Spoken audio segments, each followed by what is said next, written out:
दोस्तों, आप आज के इस वीडियो में प्रभु श्री राम के जन्मभूमि अयोध्या में राम मंदिर से जुड़ी आध्यात्मिक, धार्मिक और राजनीतिक संघर्ष के बारे में सुन और पढ़ सकेंगे।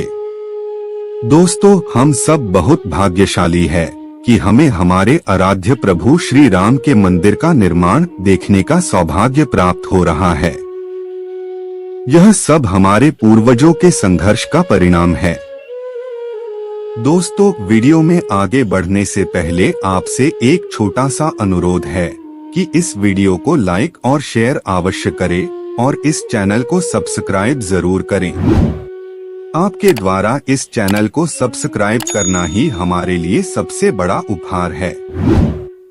तो आइए दोस्तों, जानते हैं अयोध्या और श्री राम मंदिर की कहानी। खुद अयोध्या की जुबानी। अयोध्या, मैं अवधपुरी हूँ, कौशलपुर की राजधानी। वह अयोध्या नगरी जिसे न कभी जीता जा सका और न कभी जीता जा सकता है, जिसके साथ युद्ध करना असंभव है। रघु, दिलीप, अज, दशरथ और राम जैसे रघुवंशी राजाओं के पराक्रम और शक्ति के कारण उनकी राजधानी को अपराजेय माना जाता था। इसलिए नगरी का अयोध्या नाम सर्वदा सार्थक रहेगा। सतयुग के सतकाल को मैंने देखा है, राजा भरत को मैंने देखा, राज हरिश्चंद्र का सुख पाया, त्रेता युग के वैभव को मैंने जिया। मैंने राजा दशरथ के शासन को देखा। उनके काल की विरासत मेरी धमनियों में आज भी बहती है। राजा दशरथ के 4 लालों ने मेरी धरती पर पैर रखा, मेरी गलियों में घूमे। उनका बचपन, उनकी जवानी और उनकी कहानी मेरी रगों में रची बसी है। उस राम के वैभव को समेटे मैंने द्वापर और कलियुग का आगमन देखा। भाइयों को आपस में कटते देखा, भ्रष्टाचार को बढ़ते देखा, मुस्लिम शासकों के आक्रमण को झेला, मुगलों के तांडव का साक्षात्कार किया। मेरी धरती पर बने मेरे भगवान के मंदिर को भी टूटते मैंने देखा। उस मंदिर के लिए मेरी धरती पर अपने पुत्रों के खून बहते भी देखा। मेरी आंखों के कोर भी गीले हुए। फिर अपने प्रभु की मंदिर का निर्माण होते भी देख रहा हूँ। मैं अयोध्या हूँ और मैं अपनी कहानी आपको खुद सुनाने वाला हूँ। कहानी की शुरुआत वर्तमान से करता हूँ। मैं अयोध्या हूँ। आज मेरी गलियां चमक रही हैं। मेरी धरती नई सड़कें बन रही हैं। मेरा वैभव फिर लौट रहा है। मेरे यहाँ का रेलवे स्टेशन भी प्रभु श्री राम के रंग में रंगा है, तो एयरपोर्ट भी भगवान की आभा झलकती है। आज मेरी भव्यता को देखकर सब हर्षित हो रहे हैं। लेकिन क्या यह सब इतना आसान था? बिल्कुल नहीं। 500 की लंबी लड़ाई मैंने देखी है। मेरी बात करने वालों पर अत्याचार मैंने देखा है। लेकिन मैं 9 नवंबर 2019 को कैसे भूल सकता हूँ? सुप्रीम कोर्ट की संवैधानिक पीठ का वह आदेश जिसने मेरी धरती को राम मंदिर से फिर आबाद कर दिया। इसके बाद 5 अगस्त 2020 का वह दिन, मेरी धरती धन्य हुई। मेरे आराध्य प्रभु श्री राम के वैभव के वापस लौटने की शुरुआत का दिन। इस दिन प्रधानमंत्री नरेंद्र मोदी हमारे दर पधारे। मेरी धरती के जिस टुकड़े पर भगवान राम ने जन्म लिया था, वहां मंदिर की नींव रखी गई। मेरी धरती पर जब नींव का पहला कुदाल चला, मैं कितनी खुश थी, अंदाजा नहीं लगा सकते। मेरी रगों में राम का संचार हो रहा था। वह सपना, वह उम्मीद, वह भरोसा जो करोड़ों लोगों ने मेरी तरफ नजर टिकाकर रखा था, वह पूरा हो रहा था। राम के मंदिर बनने की शुरुआत हुई। करोड़ों लोगों की भक्ति का वह चरम बिंदु था।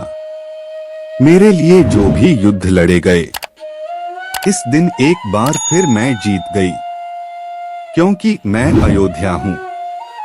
मेरी जमीन पर खड़ी की गई मस्जिद मंदिर की लड़ाई लंबी थी, उबाऊ भी।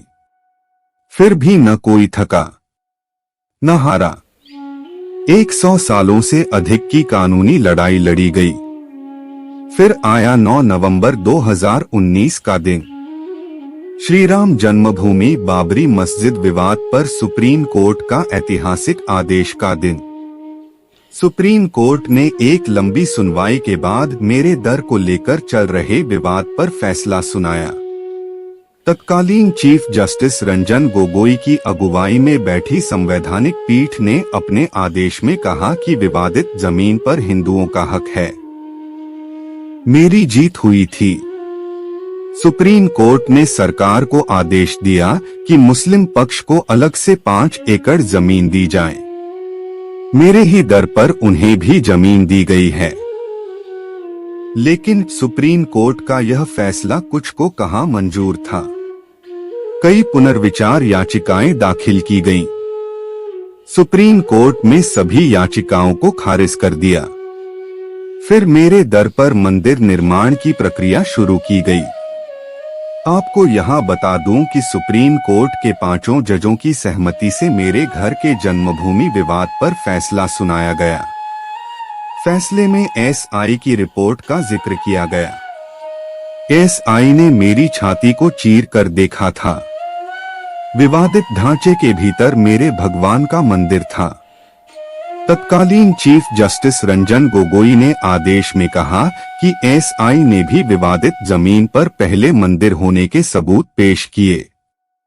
सुप्रीम कोर्ट के चीफ जस्टिस ने कहा कि हिंदू अयोध्या को मेरे राम का जन्मस्थल मानते हैं। उन्होंने यह भी कहा कि एसआई नहीं बता पाया कि मंदिर गिराकर मस्जिद बनाई गई थी। मेरे प्रभु रामलला की जन्मभूमि पर फैसला देने वाले सुप्रीम कोर्ट की 5 सदस्यीय संवैधानिक पीठ में चीफ जस्टिस रंजन गोगोई के अलावा justice Sharad Arvind Bobde, justice Ashok Bhushan, justice DY Chandrachud और जस्टिस एस अब्दुल नजीर शामिल थे। आदेश पारित करने के बाद चीफ जस्टिस रंजन गोगोई 17 नवंबर 2019 को रिटायर हो गए। लेकिन अपने आखिरी बड़े फैसले में उन्होंने मेरी जमीन पर प्रभु रामलला के मंदिर का रास्ता साफ कर दिया। सुप्रीम कोर्ट के आदेश के बाद से मेरी धरती पर मंदिर निर्माण की प्रक्रिया शुरू हुई। अब तो ग्राउंड फ्लोर बनकर तैयार हो गया है। 22 जनवरी को मंदिर का उद्घाटन होने जा रहा है। मेरे प्रभु रामलला अपने भव्य मंदिर में विराजमान होंगे। मेरी धरती और मेरे राम ने हमेशा भारत की राजनीति को प्रभावित किया। राम मंदिर निर्माण के लिए सुप्रीम कोर्ट ने राम जन्मभूमि परिसर की पूरी जमीन को एक ट्रस्ट के हवाले करने का आदेश दिया गया था। सुप्रीम कोर्ट के आदेश में कहा गया कि केंद्र सरकार ट्रस्ट का निर्माण करेगी। सुप्रीम कोर्ट के आदेश के बाद केंद्र की नरेंद्र मोदी सरकार ने श्री राम जन्मभूमि तीर्थ क्षेत्र ट्रस्ट का निर्माण किया। ट्रस्ट के अध्यक्ष महंत नृत्य गोपाल दास बनाए गए। विश्व हिंदू परिषद से चंपत राय को महासचिव बनाए गए। ट्रस्ट में 15 सदस्य हैं।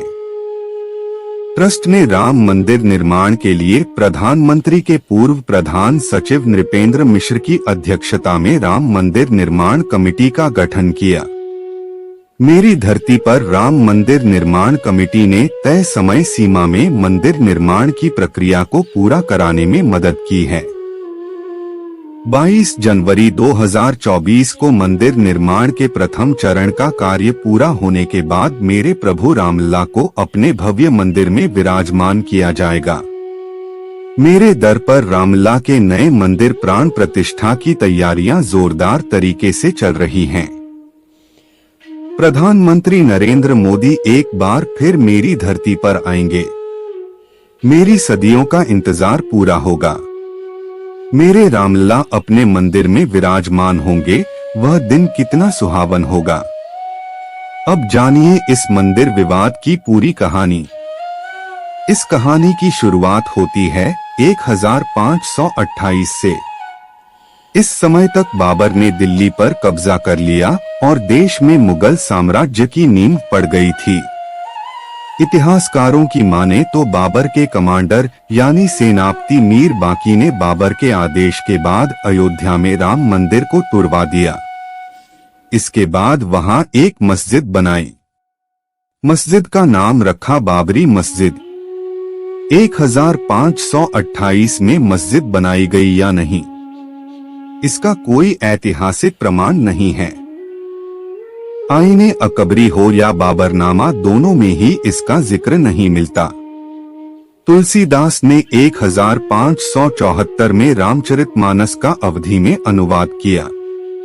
इस किताब में भी बाबरी मस्जिद का उल्लेख नहीं मिलता। कहानी आगे बढ़ती है और साल आता है 1838।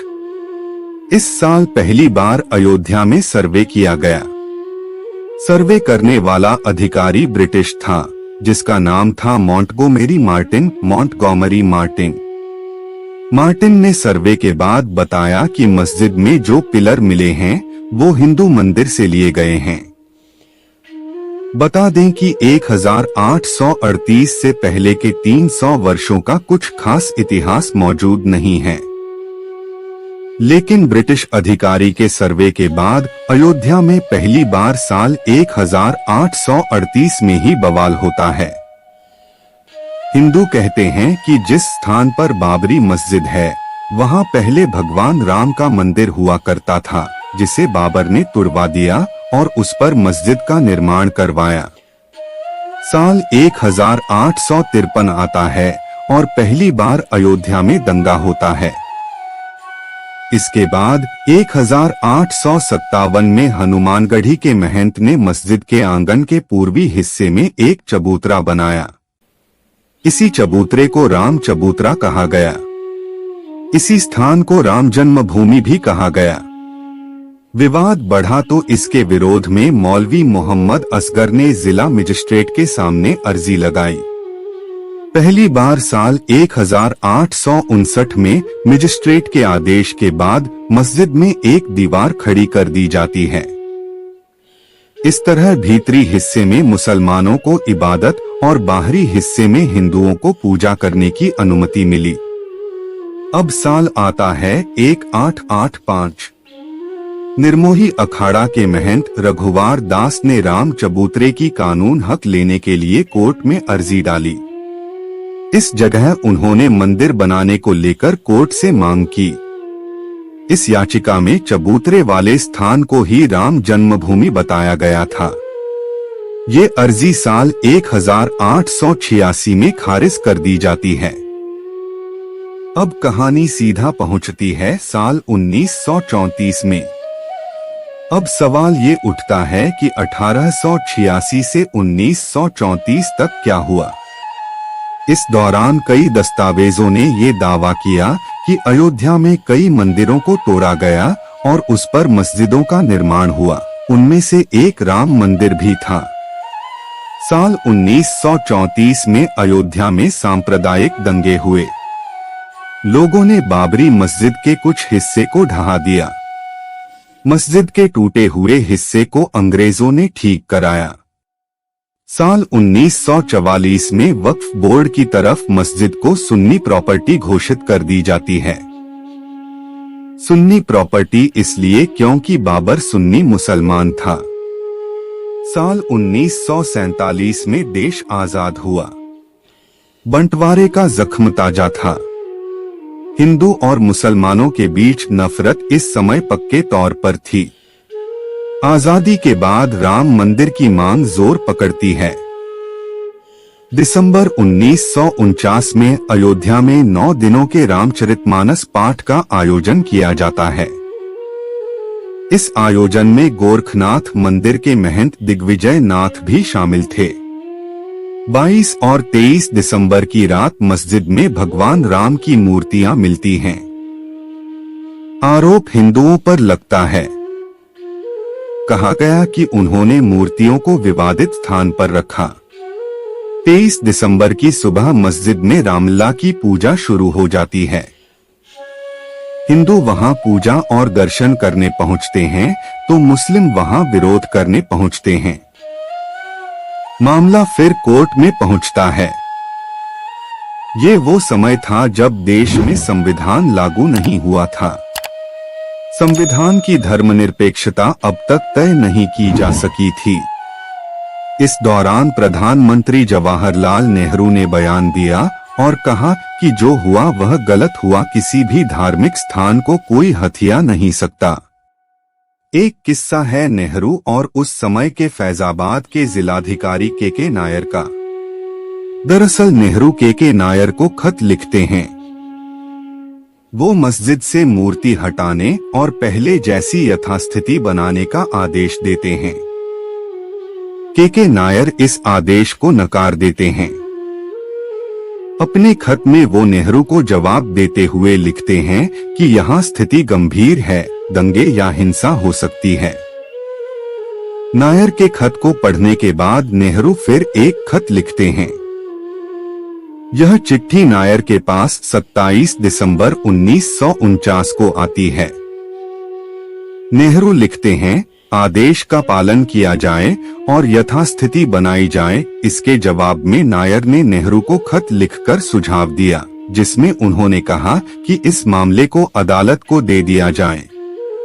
जब तक अदालत का फैसला नहीं आता तब तक मस्जिद में रखी गई मूर्ति के वहां एक जालीनुमा गेट लगा दी जाए। नेहरू ने इस सुझाव को स्वीकार कर लिया। इसके बाद मामला कोर्ट पहुंचा। 29 दिसंबर 1949 को कोर्ट ने बाबरी मस्जिद को पहली बार विवादित स्थल घोषित किया। इसी के बाद से बाबरी मस्जिद के लिए विवादित ढांचा जैसे शब्दों का प्रयोग होने लगा। कोर्ट के आदेश के बाद मस्जिद के बाहर ताला लग गया। 16 जनवरी 1950 को गोपाल सिंह विशारद सिविल केस फाइल करते हैं। वो कोर्ट से मांग करते हैं कि हिंदुओं को पूजा की अनुमति दी जाए और मूर्तियों को उस जगह से न हटाया जाए, लेकिन कोर्ट ने इस अपील को खारिज कर दिया। साल 1959 में निर्मोही अखाड़ा एक बार फिर पिक्चर में आता है। निर्मोही अखाड़ा कोर्ट पहुंचता है। अखाड़े ने इस बार केवल राम चबूतरे की ही नहीं बल्कि पूरे 2.77 एकड़ जमीन का हक कोर्ट से मांगा। इसके 2 साल बाद सुन्नी वक्फ बोर्ड ने भी कोर्ट में केस दायर किया। वक्फ ने मुस्लिमों का पक्ष रखते हुए केस फाइल किया और कहा कि यहाँ पहले मस्जिद थी और अब भी मस्जिद है। इसके बाद अगले 20 से 25 साल तक कोर्ट में केस चलता रहा। अब साल आ गया 1980 का। भाजपा जनसंघ से अलग हो गई थी। भाजपा ने खुलकर हिंदू संगठनों और राम मंदिर का समर्थन किया। हिंदू संगठन एक्टिव हो जाते हैं। मांग उठती है कि बाबरी मस्जिद के स्थान पर राम मंदिर का निर्माण किया जाए। साल 1984 में धर्म संसद का दिल्ली में आयोजन किया गया। विश्व हिंदू परिषद (वीएचपी) नेता अशोक सिंघल ने रथ यात्रा निकालने की बात कही, लेकिन इसके 6 महीने बाद ही इंदिरा गांधी की हत्या हो जाती है। रथ यात्रा को टाल दिया गया। इंदिरा की हत्या के बाद राजीव गांधी कमान संभालते हैं और प्रधानमंत्री बनते हैं। राजीव के लिए 2 अहम चुनौतियां थीं। पहली कि राम मंदिर के मुद्दे पर क्या रुख होना चाहिए और दूसरा कि हिंदू संगठनों की लामबंदी पर कंट्रोल कैसे किया जाए। हालांकि इस समय देश में एक घटना घटती है जिसने मंदिर आंदोलन की आग में घी का काम किया। दरअसल इंदौर की रहने वाली शाह बानो के केस में राजीव गांधी ने मुस्लिम वोट बैंक को खुश करने के लिए सुप्रीम कोर्ट के फैसले को पलट दिया। राजीव गांधी ये जानते थे कि उन्हें इस फैसले को बैलेंस करना होगा। इसके बाद राजीव गांधी ने उस समय के यूपी के तत्कालीन मुख्यमंत्री वीर बहादुर सिंह पर दबाव डाला कि बाबरी मस्जिद के ताले को खोल दिया जाए। इसके कुछ ही दिन बाद 1986 में फैजाबाद की अदालत ने बाबरी मस्जिद के ताले को खोलने का आदेश दिया और मंदिर में पूजा करने की भी इजाजत दे दी। लेकिन सवाल ये भी है, क्या इससे पहले पूजा नहीं होती थी? पूजा जरूर होती थी, लेकिन कोर्ट द्वारा नियुक्त एक पुजारी द्वारा साल में केवल एक बार। ताला खुलने के बाद कोई भी अयोध्या जा सकता था, पूजा कर सकता था, लेकिन नमाज अब भी शुरू नहीं हो सकी थी। ताला खुलने के बाद मुस्लिम पक्ष ने बाबरी मस्जिद एक्शन कमेटी बनाई। ताला खुलने के बाद अब देश भर में रामशिलाओं की पूजा और उन्हें अयोध्या ले जाने की बारी थी। फिर राजीव पर भूमि पूजन के लिए दबाव बनने लगा। वो कंफ्यूजन में थे, लेकिन एक बार फिर उन्होंने अपने हिंदू वोट बैंक को बचाने का फैसला लिया। ऐसा कहा जाता है कि राजीव इस समस्या के हल के लिए देवराहा बाबा के पास पहुंचे। देवराहा बाबा ने उनसे कहा कि मंदिर बनना चाहिए, शिलान्यास हो जाने दो बच्चा। शिलान्यास का वक्त 9 नवंबर 1989 तय किया गया। इससे पहले देश भर में रामशिलाओं की पूजा हुई। सांप्रदायिक तनाव भी बढ़ा, कई जगहों पर दंगे हुए, सैकड़ों लोग मारे गए। 9 नवंबर को विहिप ने विवादित स्थल के पास राम मंदिर की नींव रख दी और मंदिर निर्माण के लिए अभियान तेज कर दिया। कहते हैं कि यह पहली बार था जब सरकार को आभास हुआ कि बाबरी मस्जिद गिराई जा सकती है। साल 1989 चुनावी साल था। वोट बैंक की राजनीति जोरों पर थी। राजीव गांधी ने अयोध्या से ही अपनी चुनावी रैली की शुरू की, लेकिन इसका उन्हें फायदा नहीं हुआ। 1989 के लोकसभा चुनाव में भाजपा को 85 सीटें मिली। इससे पहले हुए लोकसभा चुनाव में भाजपा के पास केवल 2 ही सीटें थीं। भाजपा ने वीपी सिंह को समर्थन दिया। वीपी सिंह प्रधानमंत्री मंत्री बने। 25 सितंबर 1990 को लालकृष्ण आडवाणी रथ यात्रा निकालने की घोषणा करते हैं। रथ यात्रा जो सोमनाथ से अयोध्या तक निकाली जानी थी, जिसे 30 अक्टूबर 1990 तक अयोध्या पहुंचना था। नरेंद्र मोदी उस समय गुजरात में रथ यात्रा के प्रभारी थे। कारसेवकों को बड़ी संख्या में अयोध्या पहुंचने का आदेश होता है। योजना थी कि 30 अक्टूबर को अयोध्या में पहली कार सेवा की जाएगी। आडवाणी ने रथ यात्रा निकाली।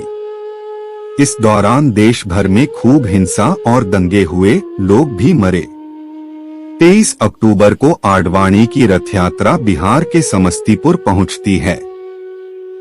वीपी सिंह के आदेश पर तत्कालीन बिहार के मुख्यमंत्री लालू प्रसाद यादव ने रथ यात्रा को रुकवा दिया।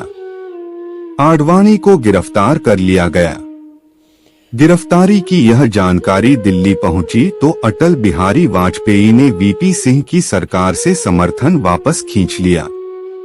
केंद्र की वीपी सिंह की सरकार गिर गई। 30 अक्टूबर 1990 तक देश भर से भारी संख्या में कारसेवक अयोध्या पहुंचते हैं। इस दिन अयोध्या में कर्फ्यू लागू था। तमाम प्रतिबंधों के बावजूद कारसेवकों की भारी भीड़ वहां इकट्ठा होती है। हालात हिंसक बन जाते हैं। कारसेवक मस्जिद पर चढ़कर केसरिया ध्वज फहरा देते हैं। तभी लखनऊ से अयोध्या के पुलिस अधिकारियों को एक फोन आता है। ये फोन था यूपी के तत्कालीन मुख्यमंत्री मुलायम सिंह यादव का। उन्होंने कारसेवकों पर गोली चलाने का आदेश दिया। पुलिस ने आदेश का पालन किया और गोलियां चला दी। कई कारसेवक मरे, कोई गोली से तो कोई भगदड़ की चपेट में आकर। इसके बाद 2 नवंबर 1990 को फिर ऐसी ही घटना होती है। कारसेवकों पर गोलियां चलाने का फिर आदेश लखनऊ से ही आया। इस दौरान कुल 28 कारसेवकों की मौत हुई। मरने वालों में कोठारी बंधु भी शामिल थे। एक बार फिर चुनावी दौर शुरू होता है। मई 1991 में चुनाव प्रचार करने गए राजीव गांधी की हत्या कर दी जाती है। देश में कांग्रेस के प्रति सहानुभूति थी। कांग्रेस केंद्र में अधिकार जमाती है। पीवी नरसिम्हा राव प्रधानमंत्री बनते हैं। इसी साल जून में यूपी में चुनाव हुए। भाजपा सरकार बनाती है। कल्याण सिंह मुख्यमंत्री बनते हैं। सरकार बनते ही विवादित स्थल के पास की भूमि एक ट्रस्ट को दे दी जाती है। ट्रस्ट का नाम था जन्मभूमि न्यास। इस जमीन पर पहले कई मंदिर और आश्रम थे। उनके महंतों ने सहमति से न्यास को अपनी भूमि दान की और कहा कि राम मंदिर का निर्माण हो सके, इसलिए यह दान दिया जा रहा है। न्यास इस भूमि पर निर्माण कार्य शुरू कर देती है। इलाहाबाद हाई कोर्ट ने इसमें दखल दिया और निर्माण कार्य पर रोक लगा दी। पीवी नरसिम्हा राव 30 अक्टूबर 1992 को दोनों पक्षों यानी हिंदू और मुस्लिम पक्षों को दिल्ली बुलाते हैं। बातचीत करने के लिए दिल्ली पहुंचे दोनों गुटों के बीच बातचीत का कोई निष्कर्ष नहीं निकलता। इसी दिन वीएचपी के नेता प्रधानमंत्री आवास से निकलकर एक स्थान पर प्राइवेट मीटिंग करते हैं।